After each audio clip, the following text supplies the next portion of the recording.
The activists within the gaming industry will take any chance they get to attack us gamers, the very people they need to click on their articles, but now Kotaku has posted an article titled "The Stellar Blade Censorship Circus Explained," where they proceed to attack us gamers for simply being upset that we were lied to, that this game was going to be completely uncensored.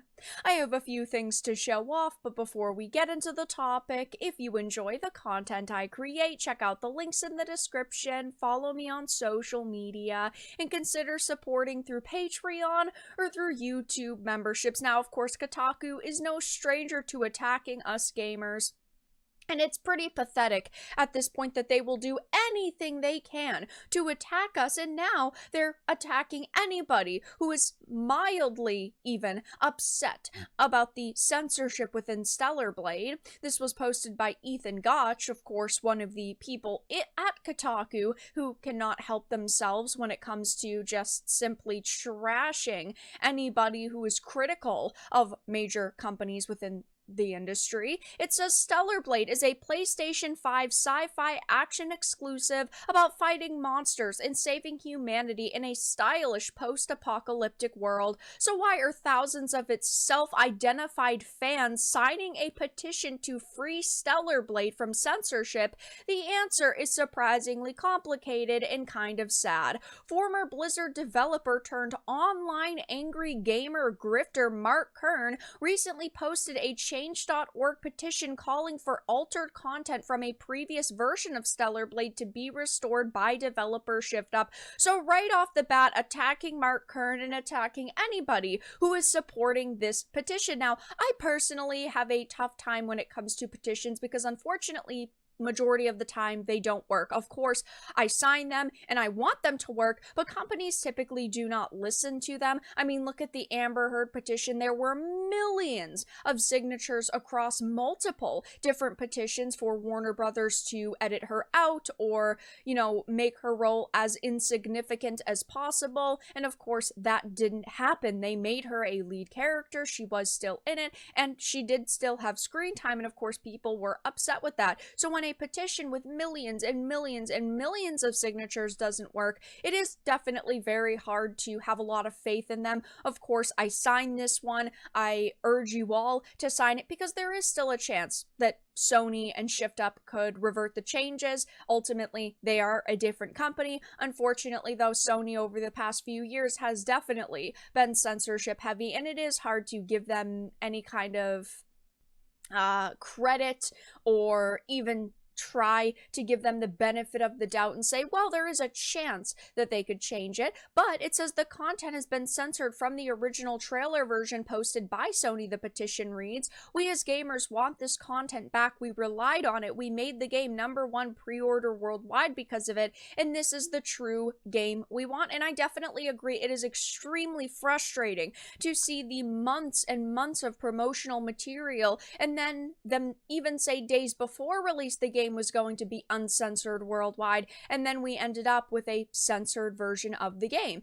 And of course, it seems to me that they basically decided to censor the few outfits that they did and some of the content that they did because they wanted to be able to say it was uncensored worldwide while also censoring it internally and censoring it themselves. So if this was the worldwide version they wanted to come up with, and of course it was not censored or banned for certain regions and certain places like, say, Saudi Arabia or Japan, maybe this is just the version that would have been censored in those regions, but because they didn't want to release multiple versions, they just kind of threw the censored content into one version of the game so that they could claim it was uncensored worldwide, even though that isn't the case, and it's still censorship nonetheless. It says, oddly, the petition never explicitly says what the alleged censorship is: sexy outfits that were nerfed in a pre-release update. At this point, most people who are following Stellar Blade know of the,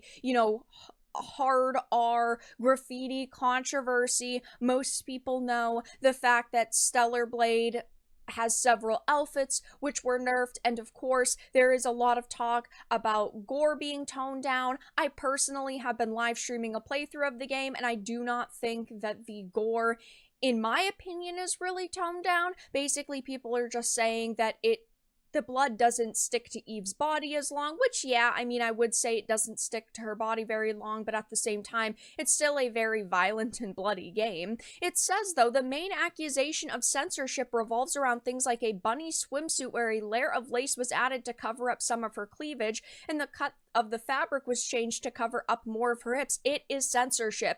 And yes, it is a little bit of censorship, but a little bit of censorship is still too much censorship. And that is what so many people do not realize, is that yes, it is very unfortunate to have this happen. And we as consumers are allowed to be upset. It's not that, oh, the one little piece of lace is upsetting to people, or them lowering the bikini line is upsetting to people. It's the fact that we were lied to, and that we were led to believe that, of course, it was going to be uncensored, especially, again, days before launch, they were boasting about how it was uncensored. This is the problem, is companies lying to us and expecting to get away with it. Shift Up has gotten so much positive press over the past couple of months by channels like mine and by consumers like you who are watching this video, who were really excited for what they had to offer, what they were going to provide us with. And of course, when that isn't the case, we are allowed to be upset. But instead, the Kotakus and of course the Polygons are just going to call us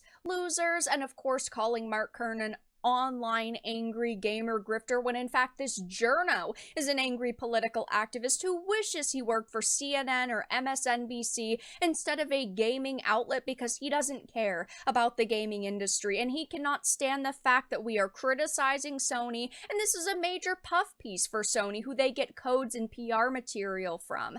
They are protecting this company that will censor content they generally do not like, and it's absolutely pathetic.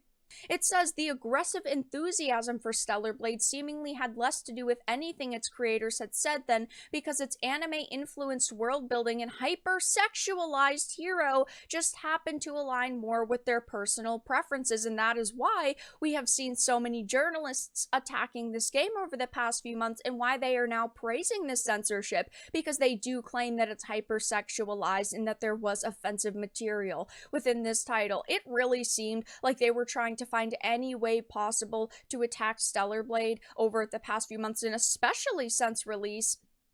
And that is why so many people initially backed Shift Up and supported this game, because it looked like it was going to be a really good experience. And hey, the gameplay is fabulous. Of course, Eve looks absolutely stunning, but it's still censorship, and that is why so many people are upset. And every time they say the word censorship in this article, they put it in quotes as if that's not the proper descriptor, but it's the descriptor we're giving the situation, when it is the proper descriptor. That is the definition of censorship, and it is extremely sad to see. And they even go on to try to defend games like Tales of Kinzara Zhao simply because it ended up on the Sweet Baby Ink Detected list, basically saying that anybody who follows this list is toxic and awful. And Kotaku only recently posted this article, and they are already getting roasted on the post they made on Twitter/X, people saying things like, I stopped reading at calling Grums a grifter. Please try to do actual journalism next time. They need to get back to writing their 50 gaming guides a week, because this is absolutely pathetic, in my opinion. You actually think you can explain things to people? That right there is news. Get back to writing guides. I would not even trust your game guides, to tell the truth. Basically, they are saying cleavage cover needed to release this game in Japan.